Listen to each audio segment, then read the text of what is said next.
Salam, selamat pagi Bapak Ibu Saudara yang dikasihi Tuhan kita Yesus Kristus. Pada saat ini kita sungguh berbahagia di mana kita boleh bertemu kembali dalam kebaktian online gereja kita, Gereja Baptis Indonesia Betania. Pada saat ini kita percaya kepada Tuhan bahwa Tuhan hadir dimanapun kita berada, baik di rumah maupun di gereja saat ini. Dan kita pada saat ini akan ujian Tuhan hadir tahta sucinya.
surga yang mulia yang kami kenal di dalam Tuhan kami Yesus Kristus. Tuhan, pada pagi hari ini kami sungguh merasa sangat berbahagia sekali Tuhan. Kami merasa sukacita Tuhan, di mana saat ini Tuhan kami boleh berada di hadirat-Mu, di tempat yang kudus ini Tuhan, untuk kami boleh memuji dan memuliakan nama-Mu Tuhan. Bapa, saat ini kami menyerahkan pada saat ini dalam tangan kuasa-Mu. Kami menyerahkan yang ambil bagian pada saat ini Tuhan, baik yang memimpin acara, biarlah boleh mengarahkan Tuhan akan kebaktian pada saat ini dengan baik, sehingga pada saatnya nanti kami akan menerima akan firman-Mu. Juga yang memainkan musik, kiranya Tuhan akan menolong dan menuntun, biarlah saudara kami ini boleh menuntun kami, mengiringi kami di dalam kami memuji dan memuliakan nama-Mu Tuhan. Dan yang singer Tuhan juga akan menolong Tuhan, biarlah kami boleh memimpin saudara-saudara kami yang lainnya untuk kami boleh memuji dan memuliakan nama-Mu dengan baik Tuhan. Terima kasih Tuhan, akhirnya kami menyerahkan seluruh ibadah kami ini dalam tangan kuasa-Mu Tuhan. Terlebih dahulu Engkau ampuni akan segala dosa dan kelemahan kami Tuhan. Hanya di dalam nama Tuhan Yesus kami berdoa dan mengucapkan syukur. Amin. Hari ini adalah hari yang berbahagia. Ada sukacita di antara kita semua, di mana kita boleh bersama-sama antara seiman, saudara seiman boleh memuji dan memuliakan nama Tuhan. Mari kita nyatakan di dalam pujian, hari ini kurasa bahagia.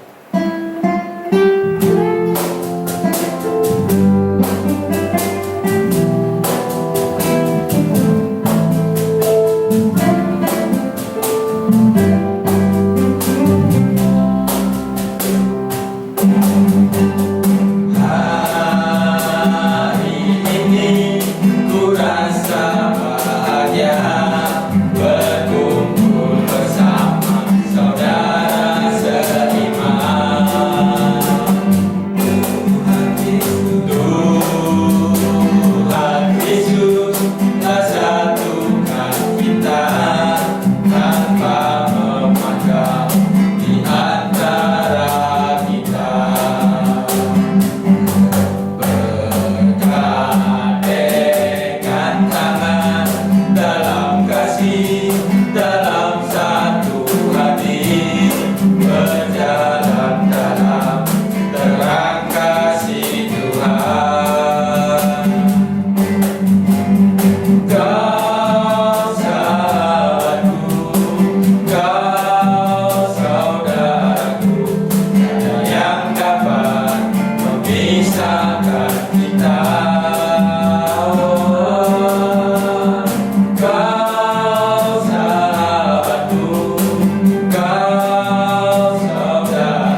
kita berdoa bersama-sama pada pagi ini.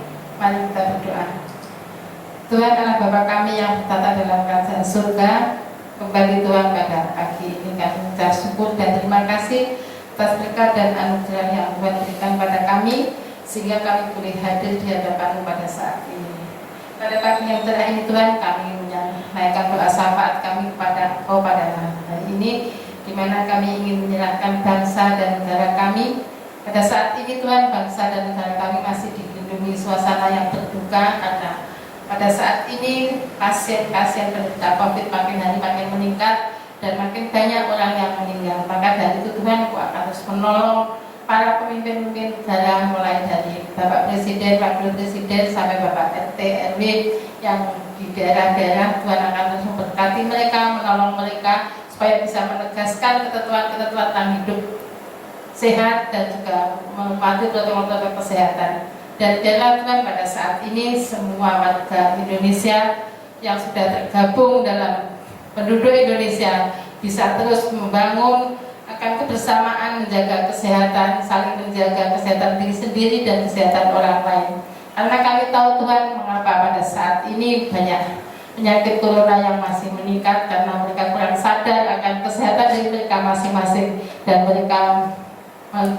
mereka merasa bahwa mereka dirinya sehat, padahal mereka sendiri juga kadang-kadang merasa sakit. Maka dari itu Tuhan, pada kesempatan ini kami tahu bahwa rencana Tuhan lebih indah. Banyak yang sakit, banyak yang putus pengharapan, banyak yang merasa kesal dan merasa tidak dihargai. Maka dari itu adalah kesempatan bagi kami, anak-anak-Mu yang sudah percaya kepada Engkau, untuk bisa menyerahkan mereka ke tangan kuasa-Mu melalui doa-doa kami, melalui kunjungan-kunjungan kami, dan melalui saran-saran kami kepada mereka, supaya sungguh-sungguh mereka sadar akan kelakuan mereka.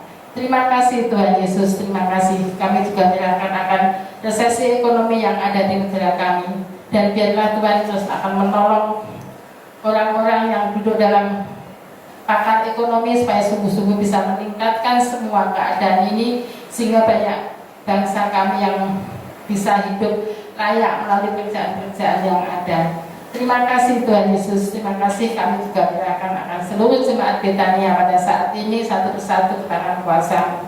Tuhan memberkati mereka dengan kesehatan yang sempurna, Tuhan memberkati mereka dengan iman yang bertumbuh dengan baik, dan juga Tuhan memberkati pekerjaan mereka. Terlebih Tuhan, pada saat ini kami menyerahkan akan kebutuhan akan gereja kami, yaitu seorang gembala sidang yang sungguh-sungguh terpanggil dan terbeban untuk melayani di gereja kami, gereja yang kecil di tengah-tengah kampung. Sungguh Tuhan, walaupun kami sudah mendata syarat-syarat yang harus kami perlukan untuk seorang hamba Tuhan, namun kami akan sekali lagi semuanya ke tangan Tuhan, dan biarlah Tuhan sendiri yang akan memilih, dan Tuhan sendiri akan mengirim pada kami seorang hamba Tuhan yang betul-betul pilihan Tuhan, bukan pilihan kami sebagai manusia, yaitu seorang hamba Tuhan yang bisa mengasihi seluruh jemaat ini, baik yang sudah lanjut usia maupun yang anak-anak. Terima kasih Tuhan Yesus, terima kasih. Sekali lagi Tuhan, kami menyerahkan waktu dan ketetapan-ketetapan yang lain ke tangan kuasa-Mu, dan biarlah Tuhan jangan biarkan kami menunggu terlalu lama untuk mendapatkan gembala sidang ini, namun sungguh-sungguh tepat pada saatnya, karena kami betul-betul memerlukan, dan tepat saatnya bagi Tuhan untuk berikan kepada kami. Terima kasih Tuhan Yesus. Kami menyerahkan sekali lagi Tuhan kelanjutan ibadah ini ke tangan kuasa-Mu, dan biarlah Tuhan akan terus memberkati kami dan terus menolong kami selanjutnya. Terima kasih Tuhan Yesus, dalam nama Tuhan Yesus kami berdoa. Amin.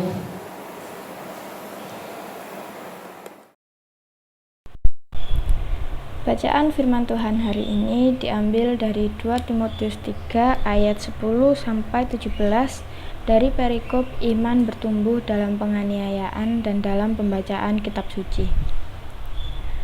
Tetapi engkau telah mengikuti ajaranku, cara hidupku, pendirianku, imanku, kesabaranku, kasihku, dan ketekunanku. Engkau telah ikut menderita penganiayaan dan sengsara seperti yang telah kuderita di Antiokhia dan di Ikonium dan di Listra. Semua penganiayaan itu kuderita, dan Tuhan telah melepaskan aku daripadanya. Memang setiap orang yang mau hidup beribadah di dalam Kristus Yesus akan menderita aniaya, sedangkan orang jahat dan penipu akan bertambah jahat. Mereka menyesatkan dan disesatkan. Tetapi hendaklah engkau tetap berpegang pada kebenaran yang telah engkau terima dan engkau yakini, dengan selalu mengingat orang yang telah mengajarkannya kepadamu. Ingatlah juga bahwa dari kecil engkau sudah mengenal kitab suci yang dapat memberi hikmat kepadamu dan menuntun engkau kepada keselamatan oleh iman kepada Kristus Yesus. Segala tulisan yang diilhamkan Allah memang bermanfaat untuk mengajar, untuk menyatakan kesalahan, untuk memperbaiki kelakuan, dan untuk mendidik orang dalam kebenaran. Dengan demikian, tiap-tiap manusia kepunyaan Allah diperlengkapi untuk setiap perbuatan baik. Amin. Tiba saatnya kita untuk memberikan persembahan. Persembahan bisa dimasukkan ke kotak yang ada di gereja atau ditransfer melalui rekening yang ada di layar. Mari kita berdoa. Ya Bapa ya Tuhan, terima kasih Kau telah melindungi dan menyertai kami ya Tuhan, dan juga mengumpulkan kami pada pagi hari ini di tempat dengan baik ya Tuhan.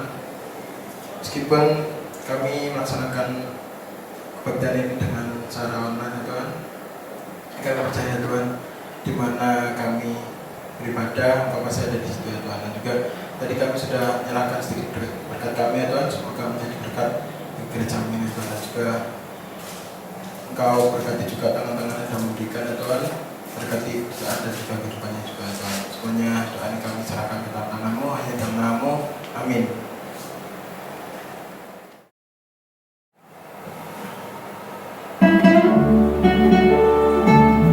Bersama Tuhan kita akan kuat.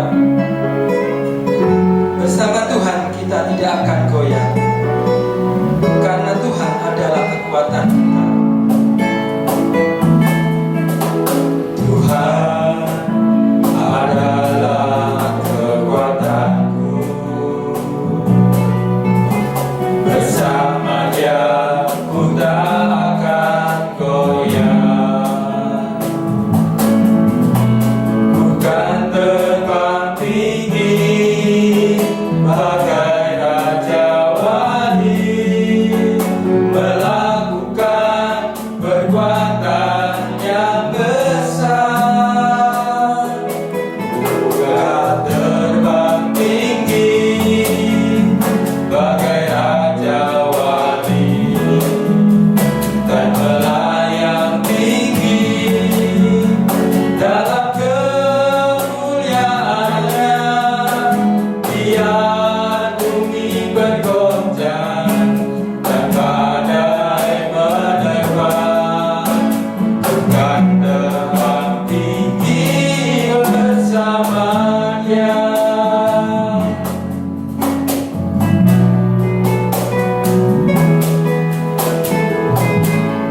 Tuhan ku nantikan, Tuhan ku nantikanmu. Kau memberiku kekuatan yang baru, berlari tak lesu, berjalan tak lelah. Roh Kudus kekuatan hidupku. Bukan terbang tinggi bagai raja wali, dan melayang tinggi dalam kemuliaannya. Biar bumi bergoncang dan badai menerpa. Bukan terbang tinggi bersamanya. Bukan terbang tinggi bagai raja wali, dan melayang tinggi dalam kemuliaannya. Biar bumi bergoncang dan badai menerpa.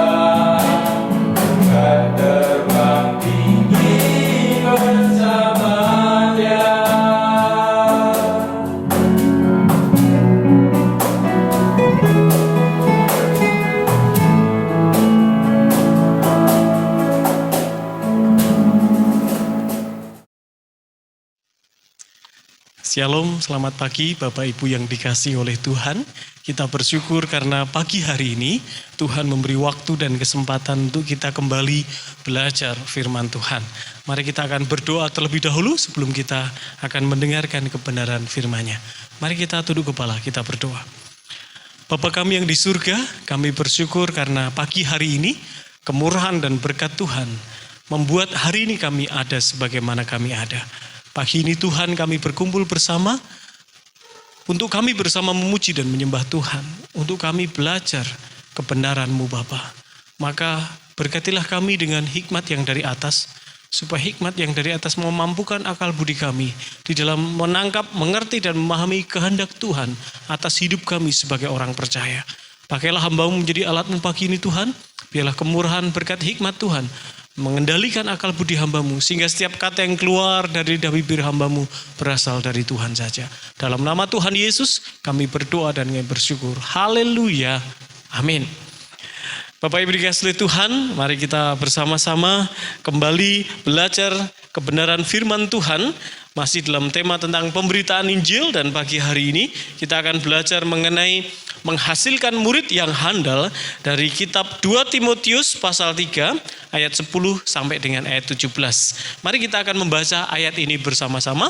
2 Timotius 3 ayat 10 sampai 17. Kita baca bersama-sama. 1, 2, 3. Tetapi engkau telah mengikuti ajaranku, cara hidupku, pendirianku, imanku, kesabaranku, kasihku, dan ketekunanku.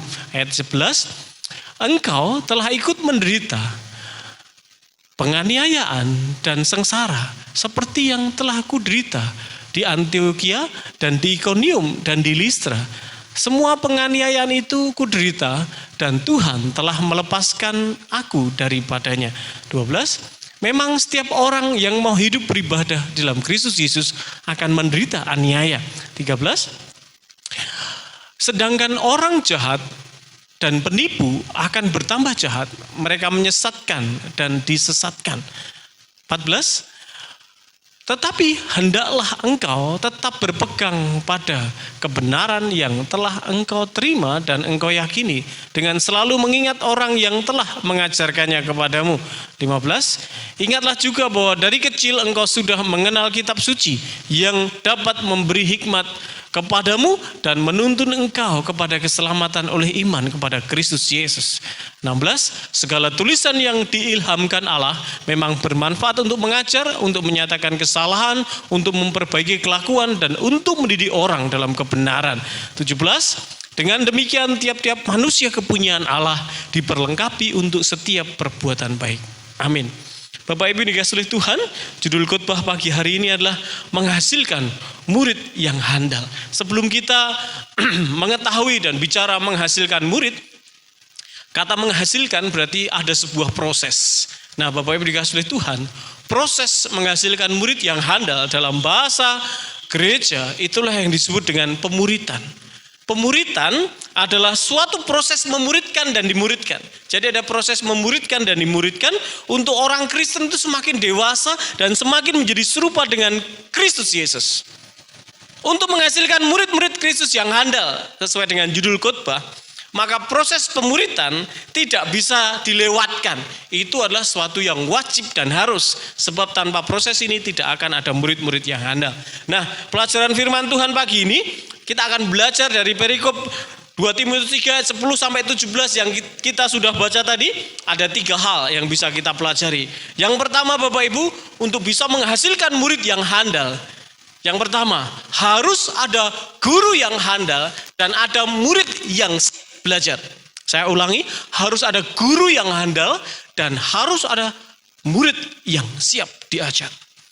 Dalam konteks ini, guru yang handal itu siapa? Dalam konteks ini yang disebut guru yang handal adalah Rasul Paulus. Mari kita melihat mengapa Rasul Paulus itu disebut sebagai guru yang handal. Kita akan menyaksikan atau akan melihat dalam slide mengapa Paulus disebut guru yang handal. Yang pertama, dia disebut sebagai guru yang handal karena dia memiliki panggilan yang supranatural, panggilan khusus. Yang kedua, dia disebut sebagai guru yang handal karena dia memiliki pengalaman rohani bersama dengan Tuhan. Yang ketiga, dia memiliki komitmen yang luar biasa dalam pelayanannya sebagai seorang pemberita Injil atau sebagai seorang pengajar. Saudaraku, kita bersama-sama tahu bagaimana proses panggilan Paulus. Dulu namanya adalah Saulus. Ketika dia menjadi seorang yang sangat radikal dalam memenjarakan orang Kristen, mengejar bahkan membunuh mereka. Saat itulah dia dipanggil oleh Tuhan. Pada waktu perjalanan ke Damsik, Saulus melihat panggilan secara supranatural ketika Tuhan Yesus mendatangi dia. Spesial, panggilannya khusus. Dan setelah dia dipanggil, Yesus memperkenalkan diri, akulah Yesus yang kau aniaya. Ada sebuah proses dia belajar bersama Ananias. Dia sempat buta, namun dia mau belajar dan belajar. Dari panggilan ini, dia memiliki pengalaman hidup bersama dengan Tuhan yang luar biasa sekali, Bapak Ibu. Ketika dia menjadi orang percaya, dia mau belajar, dan akhirnya dia semakin dewasa, tumbuh. Dalam kedewasaan ini dia berpengalaman dengan Tuhan. Bahkan dalam prinsip pelayanannya dia berkata, dalam kehidupan pribadi pelayananku, aku tahu apa itu kekurangan. Dia pernah mengalami kekurangan, tetapi dia juga pernah mengalami kelimpahan. Dia mengalami sukacita, dia juga pernah mengalami penganiayaan. Dia tahu itu apa penjara, dan tahu itu apa kebebasan.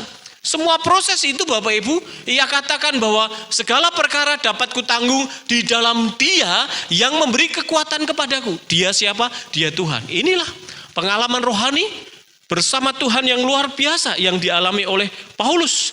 Ia menjadi dewasa dalam Kristus. Bahkan komitmennya Bapak Ibu dikasih oleh Tuhan. Kita lihat seluruh surat dalam perjanjian baru Bapak Ibu, itu yang menulis adalah Rasul Paulus. Sebagian besar ya, sebagian besar ditulis oleh Rasul Paulus. Ini menggambarkan bagaimana ia berkomitmen di dalam pelayanannya. Dia mengembalakan melalui surat pribadi maupun surat edaran kepada jemaat-jemaat yang pernah ia layani. Dia tidak pernah mundur Bapak Ibu di dalam panggilan pelayanannya. Pengalaman bersama dengan Tuhan dan panggilan itu membuat dia semangat, membuat dia tidak pernah putus asa. Bahkan Bapak yang dikasih oleh Tuhan, dia sampai akhir tetap setia walaupun harus menghadapi maut. Karena prinsipnya adalah bagiku hidup adalah Kristus. Mati adalah sebuah keuntungan. Bagiku hidup adalah Kristus, itu komitmen pribadinya. Karena dia telah mengalami panggilan, karena dia telah mengalami berbagai macam pengalaman rohani bersama dengan Tuhan. Nah sekarang Bapak Ibu, untuk menghasilkan murid yang handal diperlukan guru yang handal. Guru yang handal adalah mereka orang-orang percaya. Dalam konteks ini siapa guru dalam gereja? Kalau kita bawa dalam kehidupan gereja kita hari ini, siapa guru? Guru dalam konteks kegerejaan adalah mereka yang bisa mengajarkan prinsip-prinsip rohani kepada orang yang mau belajar. Proses belajar mengajar itu pasti ada guru dan pasti ada murid. Guru di sini dalam konteks gereja adalah mereka yang secara khusus dapat karunia anugerah dari Tuhan, pengertian rohani yang bisa diajarkan kepada mereka yang siap belajar firman Tuhan. Bisa gembala sidang, bisa diakon, bisa penatua gereja, atau bisa guru Injil, bisa evangelis, atau orang-orang percaya yang dewasa dipercaya oleh gereja untuk mengajar. Saudaraku dikasih oleh Tuhan, dari prinsip Rasul Paulus, gereja harus benar-benar memperhatikan ini, selektif dan serius untuk membuat spesifikasi dari guru yang handal ini kepada mereka yang siap mengajar dalam gereja. Mengapa? Karena kalau dalam gereja tidak ada spesifikasi bagi para pengajar untuk memberikan pengajaran kepada orang-orang yang mau bertumbuh rohani, maka tidak akan tercipta guru yang handal. Apa itu spesifikasinya bagi gereja hari ini? Coba panjenengan lihat, coba panjenengan perhatikan. Yang dialami, yang dilakukan oleh Paulus, spesifikasinya adalah orang-orang yang memiliki panggilan yang jelas, orang-orang yang telah membuktikan pertobatan, orang-orang yang telah membuktikan pengenalan akan Tuhan dalam kehidupannya, yaitu kehidupan yang berpengalaman dengan Tuhan setiap hari. Panggilan, pengalaman hidupnya bersama dengan Tuhan setiap hari. Orang yang memiliki komitmen pelayanan setiap hari. Itulah spesifikasi yang harus dimiliki oleh guru-guru dalam gereja untuk memberikan pengajaran, untuk menuntun orang-orang yang belum dewasa rohani menjadi murid yang handal. Kalau dalam gereja ada guru yang tidak memiliki panggilan yang jelas, ada guru yang tidak memiliki pengalaman rohani, ada guru yang tidak punya komitmen, maka gereja harus kembali menantang apakah dia siap menjadi seorang pengajar atau siap menjadi seorang guru. Karena ini penting. Kalau tanpa guru yang memiliki spesifikasi seperti Rasul Paulus, maka Bapak Ibu dikasih oleh Tuhan, tidak akan pernah ada dihasilkan murid yang handal. Saudara yang dikasih oleh Tuhan, perhatikan berkali-kali tadi saya mengatakan panggilan dengan Tuhan, pengalaman rohani dengan Tuhan, komitmen pelayanannya dengan Tuhan.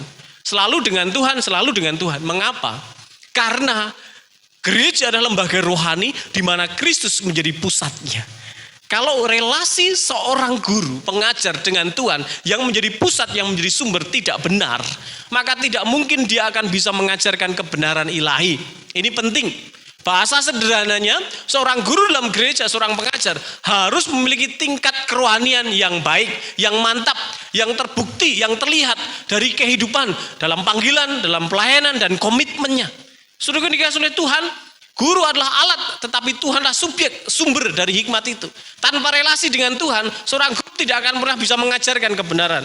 Oleh karena itu, saudara yang dikasih oleh Tuhan, ini menjadi perenungan bagi kita semua. Sebagai gereja Tuhan, yang saya katakan guru adalah mereka yang siap mengajar, siap mengajarkan kebenaran firman Tuhan. Berarti siapa? Kaum rohaniawan, penatua gereja, orang-orang yang dewasa rohani.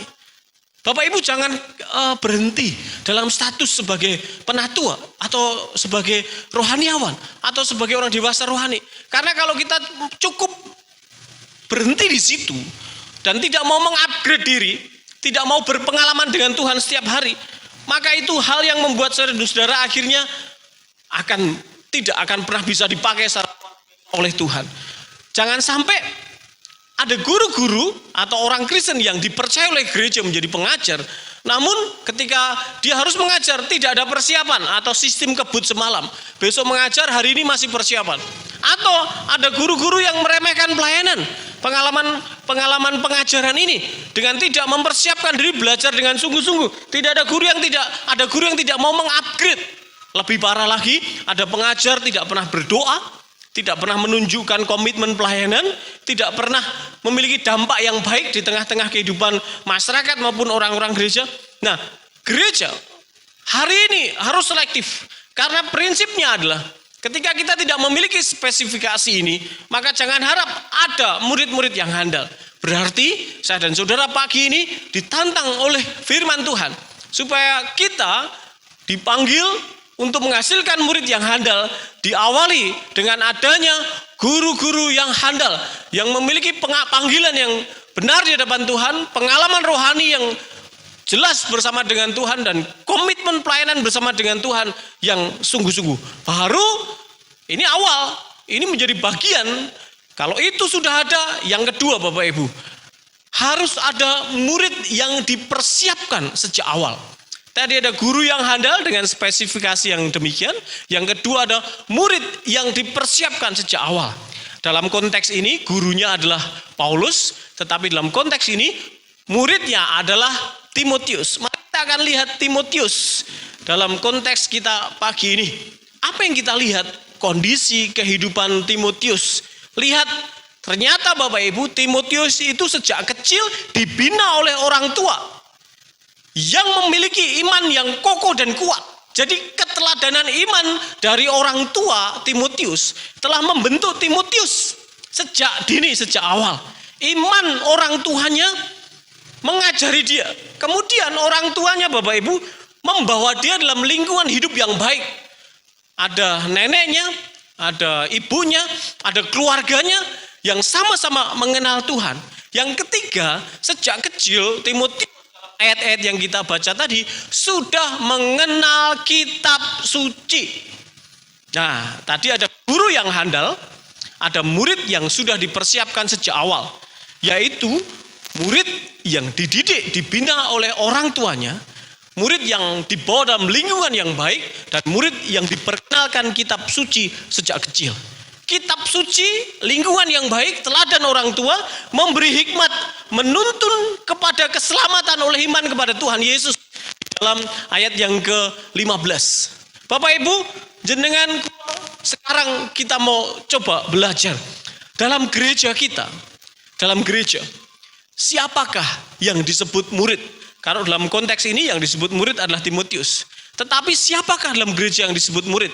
Kalau tadi dikatakan guru yang handal adalah mereka yang disebut orang rohaniawan, gembala sidang, diakon, guru Injil, evangelis, dan orang-orang yang dipercaya, diberi mandat oleh gereja sebagai orang dewasa rohani untuk mengajar. Sekarang siapa yang disebut murid? Yang disebut murid dalam gereja itu adalah semua orang percaya. Jadi belajar firman Tuhan itu tidak dibatasi oleh usia-usia tertentu. Kita bersyukur gereja baptis memiliki sekolah minggu yang muridnya itu dari kelas pra-indria sampai prasurga. Artinya yang siap masuk surga, yang sepuh-sepuh tetap menjadi seorang murid. Ini benar. Karena yang disebut murid itu adalah semua orang percaya. Saudara yang dikasihi oleh Tuhan, mari kita belajar. Sebelum kita masuk dalam gereja, ternyata firman Tuhan memberitahu kepada kita pagi ini. Murid yang dipersiapkan itu ternyata dipersiapkan di keluarga. Keluarga itu ternyata lembaga pertama dalam hidup manusia untuk menerima pendidikan tentang iman dan pendidikan tentang karakter itu pertama kali terbentuk dalam keluarga. Makanya kalau kita bicara keluarga, berarti peran orang tua itu sangat mutlak, itu sangat-sangat sentral di dalam memberikan pengajaran dan dalam memberi teladan, mengarahkan dalam lingkungan yang benar bagi anak-anaknya. Sebentar, dalam lingkungan keluarga itu bukan hanya anak loh, tetapi orang dewasa pun membutuhkan lingkungan keluarga yang mendukung. Semua orang itu membutuhkan 5 dasar kebutuhan emosional, Bapak Ibu. 5 dasar kebutuhan emosional. Perhatian, pengertian, penerimaan, penghargaan, dan kasih sayang. Ini semua membutuhkan. Dan 5 dasar kebutuhan emosional ini pertama kali itu didapatkan di rumah tangga atau di keluarga. Keluarga harus mengajarkan atau memberikan atau menyediakan hal ini. Kalau saya dan saudara sebagai orang tua, sebagai bagian dari keluarga tidak memberikan hal ini kepada anak-anak kita atau kepada anggota keluarga yang lain, keluarga kita telah gagal dalam proses mempersiapkan anak-anak kita menjadi murid yang handal. Selain itu keluarga juga harus berani mengajarkan kitab suci. Orang-orang tua harus belajar, harus sungguh-sungguh mengenal kitab suci. Kalau orang tuanya tidak pernah belajar, orang tua tidak mengenal kitab suci, orang tuanya tidak memberi teladan, engkau berarti sedang gagal di dalam membawa keluargamu, anggota keluargamu untuk menjadi murid yang siap menjadi murid yang handal. Hari ini semua orang sedang mengeluh mungkin dalam situasi pandemi atau mungkin dalam situasi postmodern.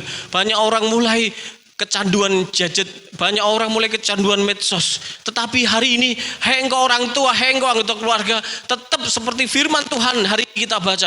Engkau harus cerdik, engkau harus punya metode dan cara supaya firman Tuhan tidak akan pernah dikalahkan oleh hal-hal itu. Karena firman itu penting. Alkitab mengatakan firman itu memberi hikmat dan pengertian supaya orang mengenal Kristus, mengasihi Kristus, dan akhirnya meneladani Kristus. Sumbernya dari firman Tuhan. Kalau keluarga tidak bisa menyediakan dan mencukupi hal itu, ingat, itulah sebuah kegagalan. Karena anak itulah sebuah karunia dari Tuhan untuk kita siapkan menjadi murid-murid Kristus yang handal. Ketika di rumah tidak mendapatkan hal itu, nanti anak-anak keluar yang mengisi hati dan pikirannya itu adalah pengajaran-pengajaran sekuler yang justru akan merusak anak itu. Maka selama anak itu masih menjadi pengawasan saudara, keluarga itu masih menjadi bagian dalam lingkungan saudara, kesempatan emas untuk menanamkan firman Tuhan. Daripada di luar nanti diisi oleh hal-hal yang tidak benar di luar firman Tuhan, sekularisme, sehingga anak-anak itu akhirnya akan menjadi anak-anak yang bukan murid Kristus. Ini pentingnya rumah tangga, ini pentingnya keluarga. Timotius Bapak Ibu adalah murid yang telah dipersiapkan sejak awal dalam keluarganya. Nah, ini penting. Ketika di rumah sudah mendapatkan kebutuhan dasar emosional, ketika di rumah dibina dengan firman Tuhan, ketika di rumah mendapatkan keteladanan dari orang tua, kemudian anak ini dibawa dalam lingkungan gereja, ketemu dengan guru-guru yang memiliki spesifikasi yang handal tadi, maka disitulah proses pemuritan yang baik akan terjadi dan akan menghasilkan murid-murid yang handal. Amin Bapak Ibu. Ini Alkitabiah, ini firman Tuhan dalam 2 Timotius 3 ayat 10 sampai 17. Ini rahasia yang luar biasa. Jadi Bapak Ibu, saudaraku, anak-anak muda, anak-anak sekolah minggu yang dikasih oleh Tuhan, perhatikan hal ini. Bila ada guru yang handal, yang memiliki spesifikasi, panggilan yang jelas, yang memiliki komitmen yang jelas, yang memiliki sikap hidup yang jelas seperti Rasul Paulus. Kemudian orang tua di rumah memberikan 5 dasar kebutuhan emosional, memberi teladan yang baik, memberi pengajaran firman Tuhan. Kemudian mereka bertemu dalam lingkungan gereja, maka disitulah akan terjadi kebangunan rohani dalam gereja itu. Kebangunan rohani yang luar biasa dalam gereja itu. Di situ pasti akan tercetak murid-murid Kristus yang handal. Amin Bapak Ibu. Ini pelajaran pertama yang harus kita renungkan. Sekarang kita akan masuk ke pelajaran yang kedua, supaya kita renungkan dari ayat-ayat ini. Kalau di awal tadi, pemuritan ada guru yang handal, ada murid yang dipersiapkan sejak dini. Bagian kedua itu adalah proses pengajaran. Ada guru, ada murid, sekarang ada proses pengajaran. Proses pengajaran. Yang pertama dalam sebuah proses pengajaran itu adanya teori, dan yang kedua adanya teladan dari guru. Kalau tadi teladan di rumah oleh orang tua, sekarang dalam proses pengajaran ada teori dan ada teladan dari guru.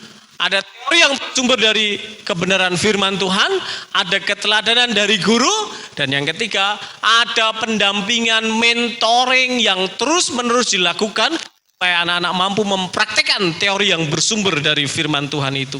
Bapak Ibu, mari kita lihat di dalam ayat yang ke-10, saya akan bacakan. Tetapi engkau telah mengikuti ajaranku, cara hidupku, pendirianku, imanku, kesabaranku, kasihku, dan ketekunanku. Mari kita lihat. Seorang guru, Bapak Ibu, akan dinilai dia itu berkapasitas atau tidak itu dari pengajarannya. Seorang guru akan dinilai dia itu berkapasitas atau tidak itu dari cara hidupnya. Perhatikan ini.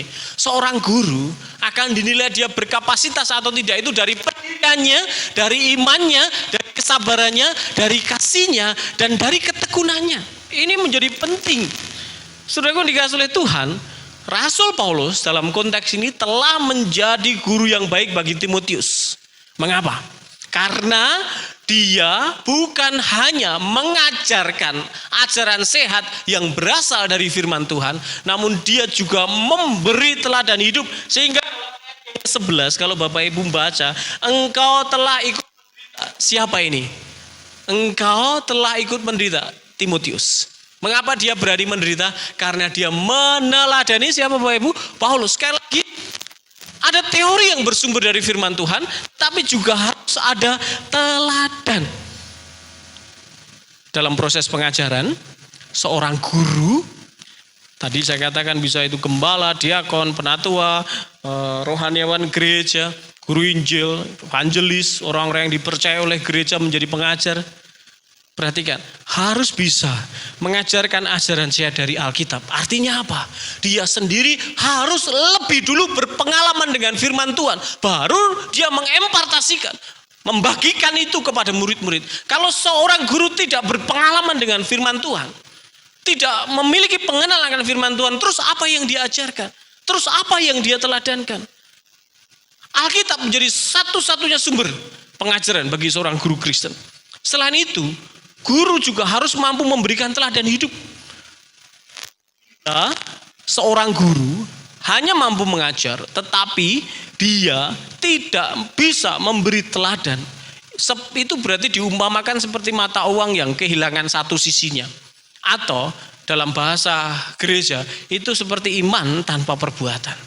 Apa hasilnya Bapak Ibu? 0.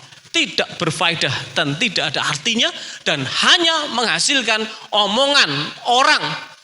Dia akan menjadi bahan perbincangan di mana-mana. Maka Bapak Ibu dikasih oleh Tuhan, pengajaran yang bersumber dari firman Tuhan, keteladanan hidup itu sangat mutlak dan penting bagi seorang guru.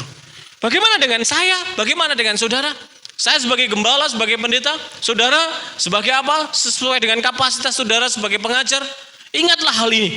Apakah saudara dan saya mau benar-benar belajar firman Tuhan, berpengalaman dengan firman Tuhan, dan memberikan teladan seperti Rasul Paulus? Itu sebuah pertanyaan yang perlu kita jawab. Mungkin saja anggota jemaat ada yang berkata, Pak Pendeta, saya belum bisa menjadi guru, tapi saya menjadi seorang murid. Tidak apa-apa. Seperti Timotius tadi, jadilah murid yang mau belajar, yang siap mendengar.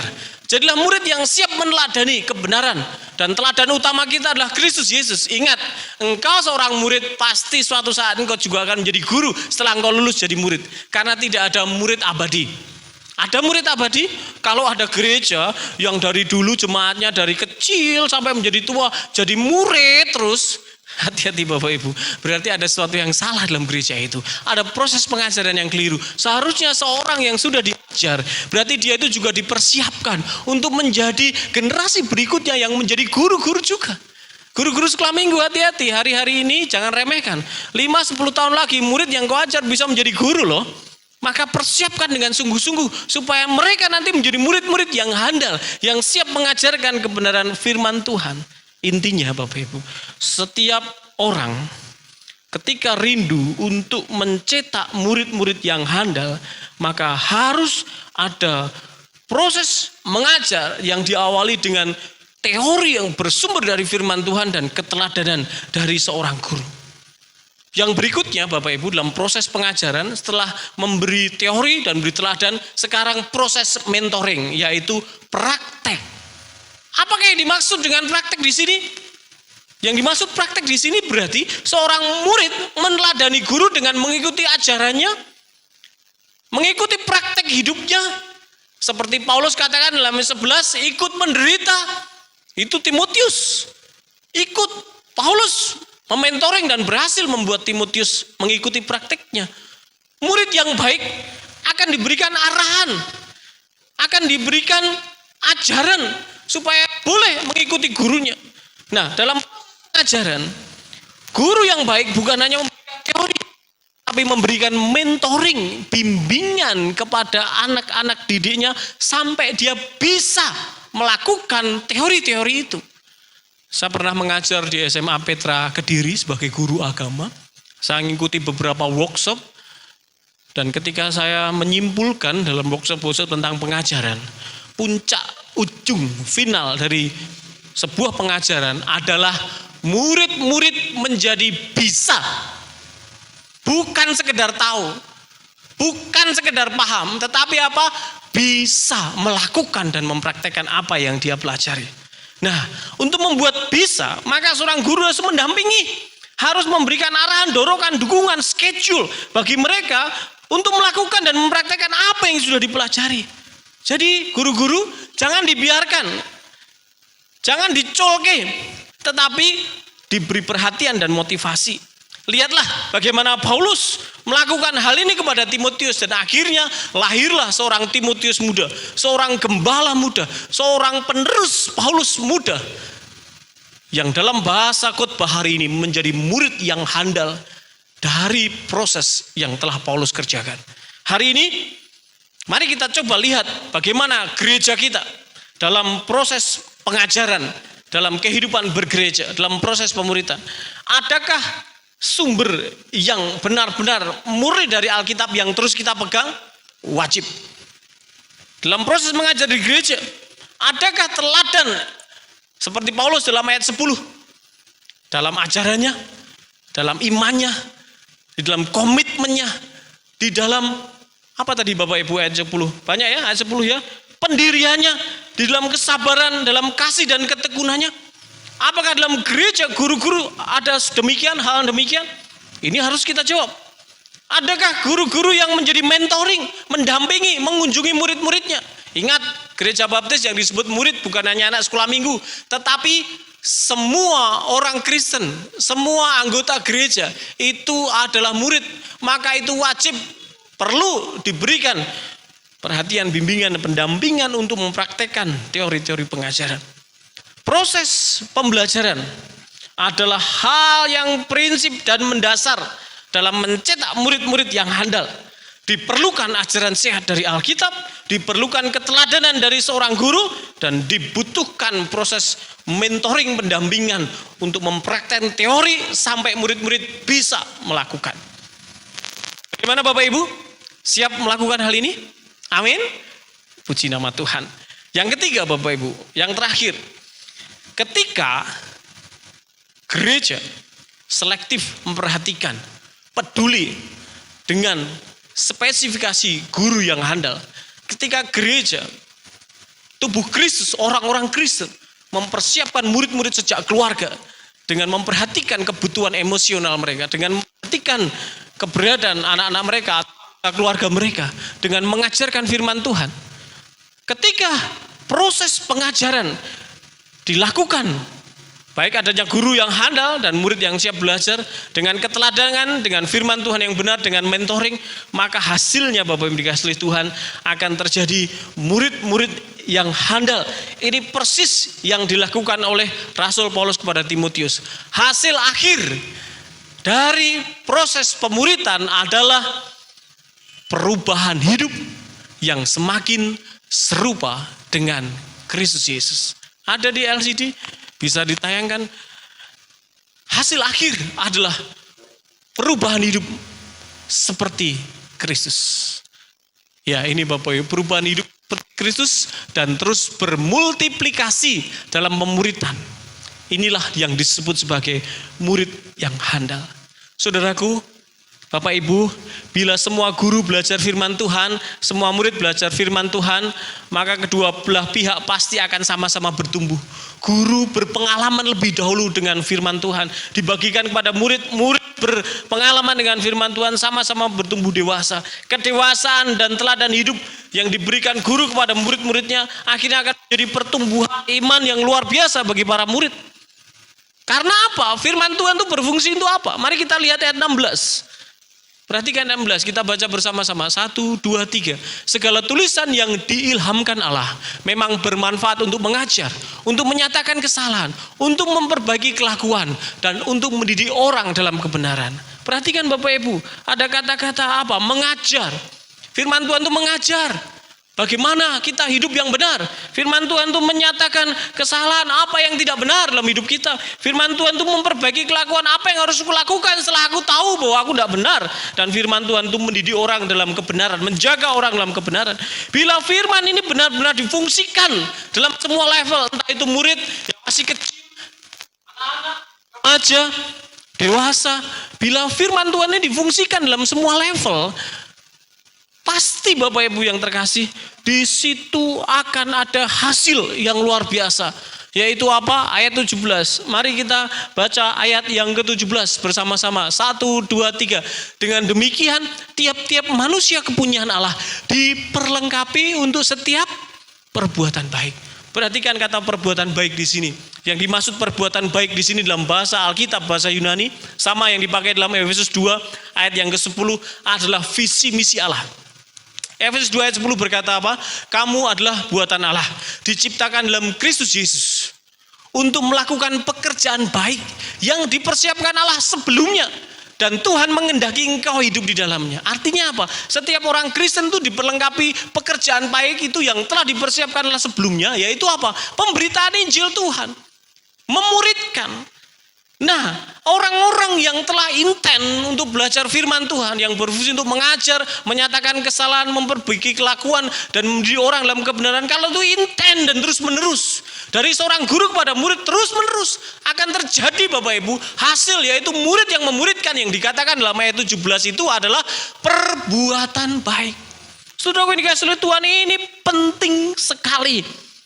Oleh karena itu, kita tidak boleh melupakan ini. Untuk bisa menghasilkan murid-murid yang handal, untuk menghasilkan murid-murid yang memuridkan seperti Timotius, tidak bisa lepas dari dua hal. Yang pertama adalah bagaimana adanya guru yang handal, bagaimana adanya murid yang dipersiapkan di keluarga, bagaimana ada keteladanan dari guru-guru ketika menghidupi firman Tuhan, bagaimana proses pendidikan melalui pengajaran yang bersumber dari kitab suci, melalui keteladanan guru-guru dan mentoring pembimbingan kepada setiap orang yang disebut.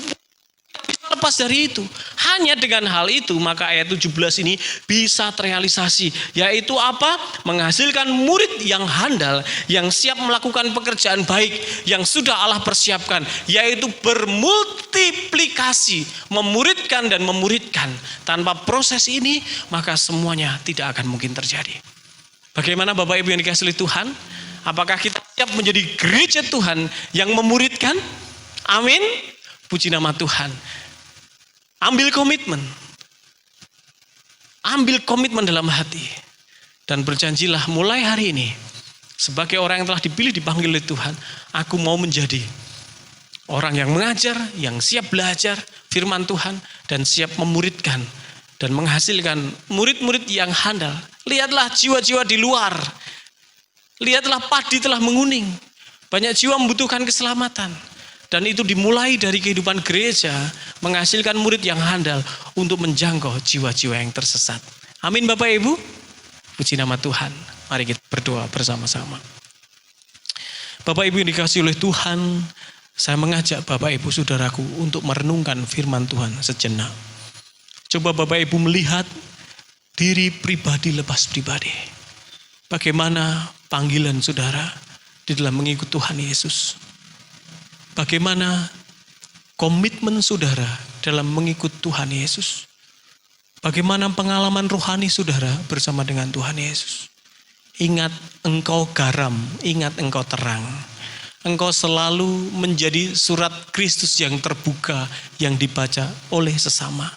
Dalam konteks gereja, hai engkau para rohaniawan, hai engkau orang-orang yang telah dipilih, dapat kepercayaan di gereja sebagai seorang pengajar. Coba lihat pengajaranmu. Coba lihat teladanmu.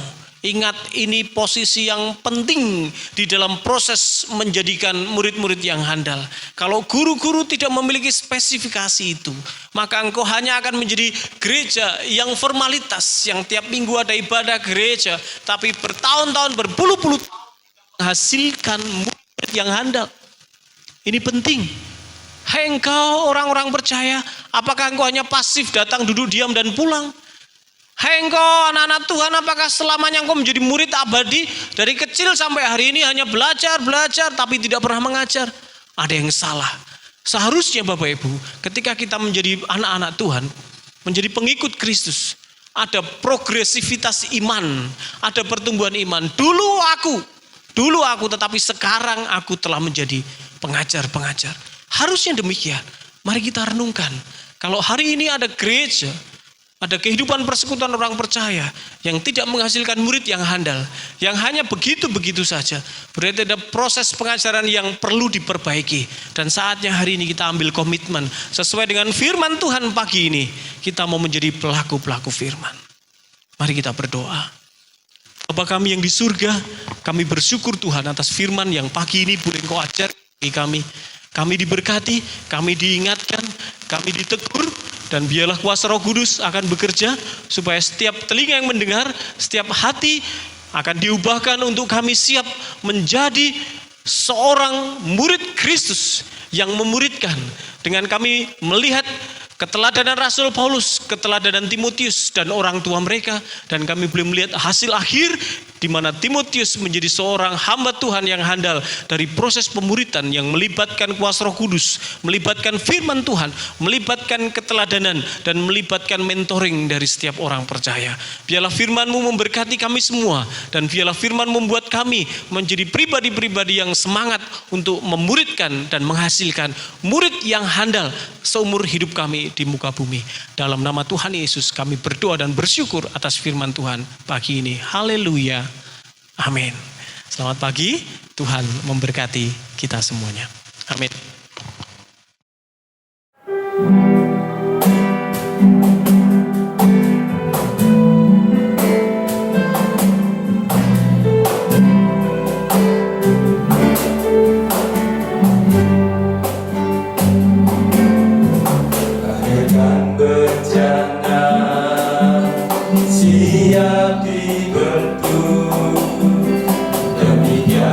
Hidupku di tanganmu.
Bapak Ibu, sebelum kita pulang, mari kita akan berdoa bersama-sama. Kita mohon pimpinan dan berkat Tuhan. Mari kita berdoa. Bapa kami yang di surga, kami mengucap syukur karena pagi ini kami boleh merasakan hadirat Tuhan dalam puji-pujian, dalam persekutuan bersama keluarga kami, dalam pengabdian kami melalui persembahan dan perpuluhan, dan melalui firman Tuhan yang sudah kami dengarkan. Sekarang waktunya kami mengakhiri ibadah ini, kami mau pulang dan kami ingin mempraktekkan firman Tuhan ini dalam kehidupan kami supaya nama Tuhan dipermuliakan. Bapak Ibu, pulanglah dalam sukacita, sebab berkat Tuhan, perlindungan Tuhan, penyertaan Tuhan, dan kasih setia serta rahmat Tuhan akan dicurahkan dalam hidupmu, sebab engkau adalah milik Allah, engkau adalah anak-anak Allah. Jangan takut dan jangan khawatir, sebab Roh Kudus akan menjadi penghibur dan penolong yang setia. Pulanglah dalam sukacita, berkat Tuhan menyertaimu. Dalam nama Tuhan Yesus, berkat Allah dicurahkan. Dalam nama Tuhan Yesus, kita mengakhiri ibadah kita pagi hari ini. Yang percaya, katakan bersama-sama, amin. Selamat pagi, Tuhan memberkati.